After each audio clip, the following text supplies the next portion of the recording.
भाग 6. रावीला घरी घेऊन गेल्यानंतर ऑफिसमध्ये रोहिणीला ठरल्याप्रमाणे लेक्चर ऐकायला मिळालं. फक्त रोहिणीलाच चेतावणी मिळाली नाही, तर त्या सगळ्या लेडीज एम्प्लॉईंना चेतावणी मिळाली, ज्यांना लहान मुलं होती. पुढचे काही दिवस रोहिणीसाठी खूप कठीण होते. तिला दररोज इतर कर्मचाऱ्यांपेक्षा लवकर यावं लागत होतं आणि नंतर उशिरा निघावं लागत होतं, कारण तिला शशांकने दिलेली जास्तीची कामं करावी लागत होती. रोहिणीला सेक्रेटरी म्हणून तिच्या कामाबाहेर ही कामे करावी लागत होती. रोहिणीला वाटत होतं की ती सध्या करत असलेली नोकरी सेक्रेटरीची नव्हती, तर केअरटेकरची होती, कारण दररोज रोहिणीला नेहमी शशांकची केबिन साफ करावी लागत होती, जसे की फरशी पुसणे, खिडक्या साफ करणे, खोलीतील केर कचरा फेकणं, सगळं तिलाच करावं लागत होतं. रोहिणीला तिची नोकरी सोडायची होती, पण तिच्या जॉब कॉन्ट्रॅक्टमुळे ती हा जॉब सोडू शकत नव्हती, कारण तिच्याकडे एवढी मोठी रक्कम भरण्यासाठी नव्हती. ऑफिसमधील कामामुळे ती रावीलाही वेळ देऊ शकत नव्हती. रोहिणी कामावरून घरी यायची तेव्हा रावी झोपलेली असायची. सकाळी लवकर रोहिणीला रावीला शाळेत न घेता निघून जावं लागत होतं. आता ती रावीला घेऊन ऑफिसमध्ये. रोहिणी आपला नवीन CEO तर जुन्या CEOपेक्षा जास्त हँडसम आहे. शशांक त्याच्या ऑफिसमध्ये जाताना पाहून दिव्या रोहिणीला म्हणाली. रोहिणी काहीच बोलली नाही. ती दिव्याच्या बोलण्याने रोहिणी उदास झाली होती, कारण रोहिणीसाठी शशांक देखणा नाही, तर खूप वाईट माणूस होता. आजकाल रोहिणी खूप शांत राहत होती. आता पॅरिसमध्ये असलेल्या प्रतापची तिला आठवण येत होती. म्हणून नाही तर त्यांच्या डिनरमध्ये प्रतापने रावीचा चेहरा शशांकच्या चेहऱ्यासारखा का आहे हा प्रश्न केला होता. काय करावं या संभ्रमात असलेल्या रोहिणीने तिचा चेहरा अजून ईशानसारखा आहे असं सांगून ती गोष्ट टाळली. तिला माहिती नव्हतं की प्रतापने यावर विश्वास ठेवला की नाही, पण त्याने नंतर काही प्रश्न विचारला नाही, म्हणून ती निश्चिंत झाली. प्रताप सरला तर मी नक्कीच मिस करत आहे, रोहिणी म्हणाली. तुला मिस्टर प्रतापला मिस करायची गरज नाही. इथं त्यांच्यापेक्षा हँडसम बॉस आहे, दिव्या रोहिणीला म्हणाली. हां, त्यांना बायको असली तरीही, पण ते हँडसम तर आहेत ना, दिव्या तिला म्हणाली.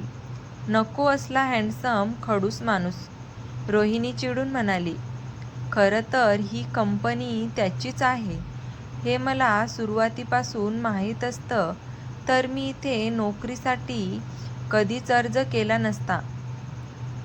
जर तू या कंपनीत नोकरीसाठी अर्ज केला नसतास तर तू मला आणि मिस्टर प्रतापला कशी भेटली असतीस, दिव्या रोहिणीला म्हणाली. आपल्या CEOची बायको या ट्यूजडेला येत आहे हे मी ऐकले आहे. मी तर तिला बघायला खूप एक्सायटेड आहे. कोण असेल ती सुंदरी जिने या हँडसमला वितळवण्यासाठी सक्सेस झाली? त्यांच्या बॉसची बायको कशी असेल याची कल्पना करून दिव्याने विचारलं. शशांकची बायको येईल किंवा त्या माणसाशी संबंधित कोणतीही बातमी येईल याच्याशी रोहिणीला काही घेणंदेणंच नव्हतं. शशांकच्या केबिनमध्ये गेल्यावर शशांकने लगेच फाईल्स मागितल्या. रोहिणीने मागितलेल्या फाईल्स त्याच्या हातात दिल्या. तिला खूप अस्वस्थ वाटत होतं, कारण खोलीत ते दोघेच होते. शशांकचा पर्सनल असिस्टंट, जो सहसा त्याच्या ऑफिसमध्ये असायचा, तो आता तिथं नव्हता. मी तुला मॅरियट कंपनीच्या कामाच्या कॉन्ट्रॅक्टची फाईल आणायला सांगितली होती. तू दुसऱ्या कंपनीचा कॉन्ट्रॅक्ट का आणलास? दिलेली फाईल शशांकने तिच्या चेहऱ्यावर फेकली आणि तिने तिचा चेहरा बाजूला केला, पण ती फाईल तिच्या गालाला लागली. सॉरी सर,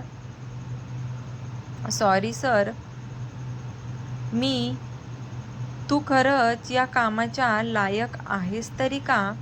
शशांक रोहिणीवर खूप चिडला की तुझे स्किल फक्त तू बेडवर दाखवू शकतेस.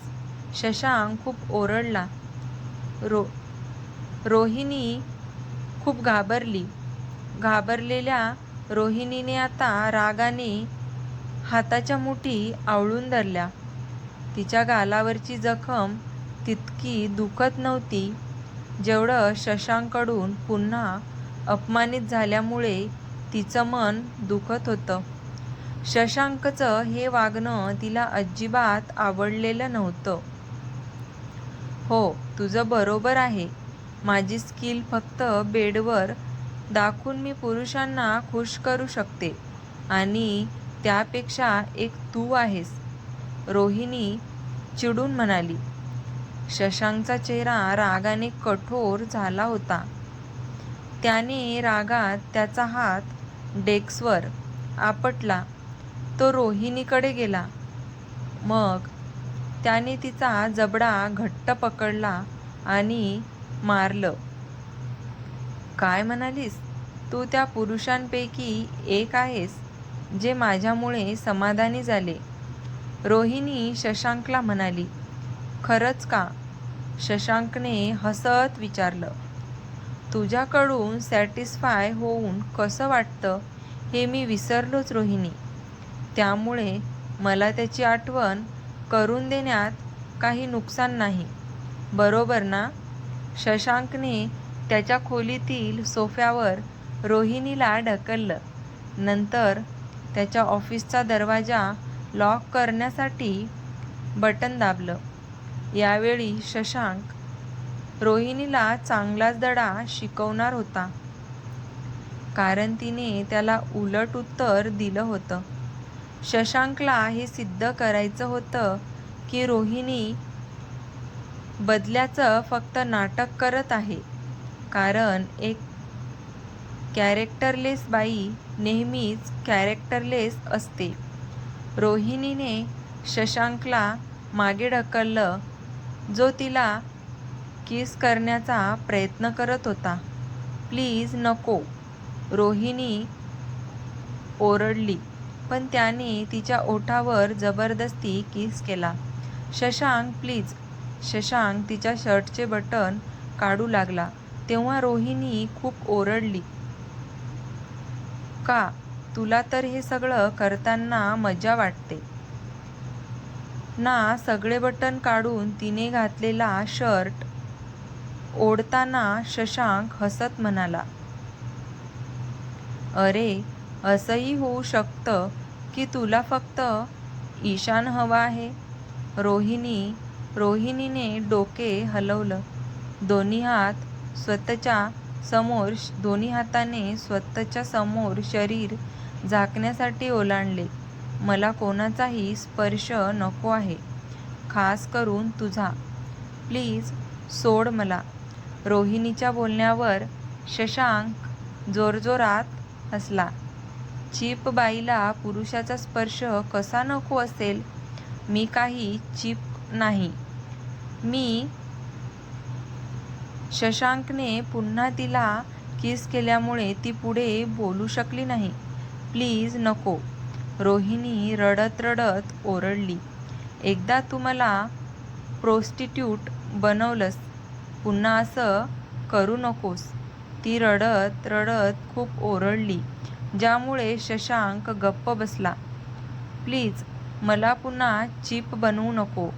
आता मी एक आई आहे, जिने तिचा सन्मान राखला पाहिजे, जेणेकरून माझ्या मुलीला तिच्या स्वतःच्या आईची लाज वाटू नये.